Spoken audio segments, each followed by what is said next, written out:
بسم اللہ الرحمن الرحیم۔ السلام علیکم، میں ہوں محمد لقمان رضا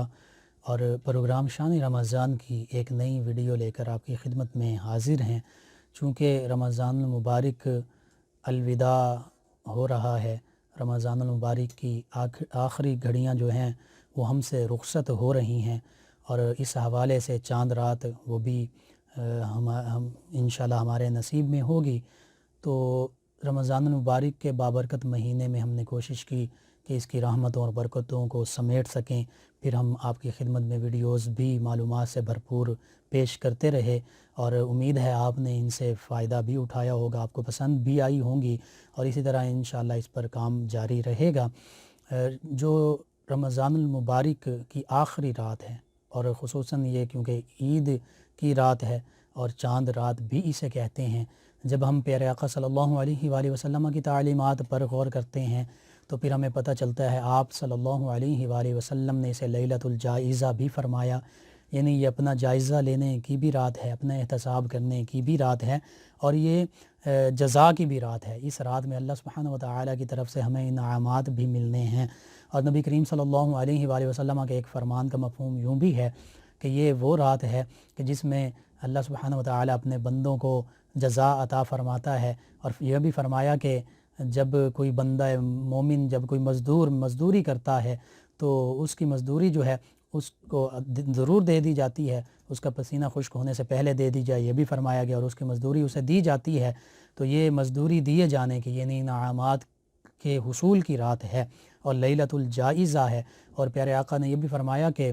روزانہ جو 10 لاکھ ہر رمضان مبارک کی رات میں مسلمانوں کی بخشش ہوتی ہے، پھر 60,000 کی بخشش ہوتی ہے، یہ سارے کاؤنٹ کریں تو پیارے آقا نے ارشاد فرمایا کہ یہ جو رات ہے، چاند رات، لیلۃ الجائزہ، عید الفطر کی رات، یہ ایسی رات ہے کہ جتنی مغفرت، جتنے مسلمانوں کی بخشش پورے رمضان مبارک میں ہوئی، اتنے ہی مسلمانوں کی بخشش، اور وہ مسلمان جن کے لیے جہنم واجب ہو چکی تھی، اس مبارک رات میں ہوتی ہے۔ تو یہ رات بہت برکتوں والی ہے، بہت رحمتوں والی ہے، اسے غیر ضروری اور لا یعنی کاموں میں ہمیں مصروف ہو کر، مشغول ہو کر ضائع نہیں کرنا چاہیے۔ حتیٰ کہ پیارے آقا صلی اللہ علیہ وآلہ وسلم نے ارشاد فرمایا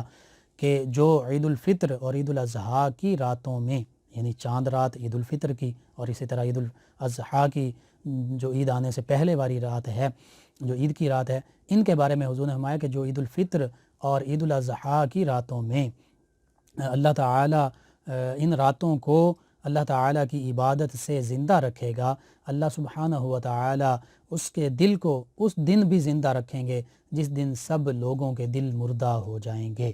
اور یہ سنن ابو داؤد شریف میں بھی یہ حدیث مبارکہ موجود ہے، ترغیب و ترہیب، اور المعجم الکبیر، المعجم الاوسط میں، اور صحابہ کرام رضوان اللہ علیہم اجمعین اور پیارے آقا صلی اللہ علیہ وآلہ وسلم کا خود یہ معمول رہا کہ آپ صلی اللہ علیہ وآلہ وسلم اور صحابہ کرام خصوصاً اس رات میں بہت زیادہ عبادات کیا کرتے تھے۔ تو یہ رات بھی عبادات کی رات ہے، اور خصوصاً یہ شکرانے کی بھی رات ہے کہ یا اللہ اس رات کے صدقے میں، چونکہ ہم نے پورے رمضان المبارک کوشش کی کہ تیری عبادات کر سکیں، تیرے احکامات کی تعمیل کر سکیں،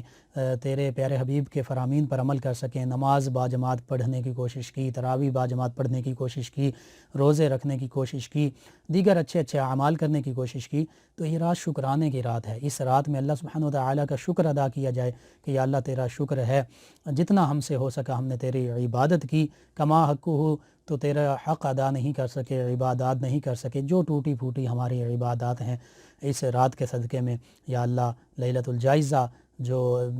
جزا دینے والی رات ہے، جو شکرانے کی رات ہے، ہم تیرا شکر ادا کرتے ہیں کہ تو نے ہمیں یہ اتنا خوبصورت ماہ محترم عطا فرمایا، بس ہماری عبادات کو، ٹوٹی پھوٹی عبادات کو اپنی بارگاہ میں قبول فرما لے، اور اس میں شکر بھی کریں، اللہ تعالیٰ سے جزا بھی مانگیں کیونکہ یہ جزا کی رات ہے، اور اس میں کوشش کریں کہ اس رات میں بازاروں میں نہ گھومیں اور اپنے وقت کو فضول ضائع نہ کریں۔ کوئی اگر ضروری کام ہے تو وہ آپ دن میں کر لیں، لیکن خاص طور پر اس رات کو یوں ہی بیکار کاموں میں اور فضول کاموں میں یا شریعت کے جو مخالف کام ہیں ان میں نہ گزاریں۔ اور چونکہ رمضان المبارک کا اختتام ہو جاتا ہے، شیطان جو ہے وہ پورا ماہ محترم میں جکڑا جاتا ہے، تمام شیاطین زنجیروں میں جکڑ دیے جاتے ہیں، تو اس رات شیطان جو ہے وہ بھی آزاد ہو جاتا ہے۔ تو ہم نے جب شیطان آزاد ہو گیا تو اس کا ساتھ نہیں دینا، بلکہ ہم نے لیلۃ الجائزہ کو، شکر کی رات کو اپنے سامنے رکھتے ہوئے، پیارے آقا صلی اللہ علیہ وآلہ وسلم کے معمولات کو سامنے رکھتے ہوئے ہم نے اس میں بھی عبادات بھی کرنی ہیں، اور خصوصاً اگر صدقہ فطر پہلے ادا نہیں کر سکے تو اس رات میں، عید سے پہلے اس دن میں ادا کر دیں، تاکہ جو غریب اور مستحق لوگ ہیں وہ بھی عید کی خوشیاں اچھے طریقے سے کر سکیں، وہ خرید سکیں۔ بہرحال پھر یہ رات وہ بھی ہے کہ جس رات میں ایک اور انعام بھی ہے کہ جو معتکفین ہیں، جو ہمارے مسلمان بھائی مسجدوں میں اللہ تعالیٰ کی رضا کے لیے جنہوں نے 9 یا 10 دن اعتکاف کیا، اللہ تعالیٰ کی عبادات پر جمے رہے، روزے بھی رکھے، اپنے آپ کو مکمل طور پر اللہ تعالیٰ ہی کی طرف محو رکھا اور اللہ تعالیٰ ہی کی یاد میں مشغول رکھا، ان کے ساتھ بھی ہم کوشش کریں کہ جب ان کو اٹھانے کے لیے، ان کو لے جانے کے لیے جائیں اور ان کو مبارکباد بھی دیں، اور یہ دعا بھی کریں کہ اللہ تعالیٰ آپ کی عبادات بھی قبول فرمائے، ہماری عبادات بھی قبول فرمائے، اور آئندہ بھی ہماری زندگیوں میں رمضان المبارک کا محترم مہینہ جو ہے یہ ہماری زندگیوں کا حصہ بنائے، اور ہمیں بھی اعتکاف اور دیگر عبادات کرنے کی توفیق عطا فرمائے، اور اس رات کو اچھے اور نیک کاموں میں گزارنے کی توفیق عطا فرمائے، آمین۔ Please subscribe channel 9 News Web TV and don't forget to click the bell icon. Thanks.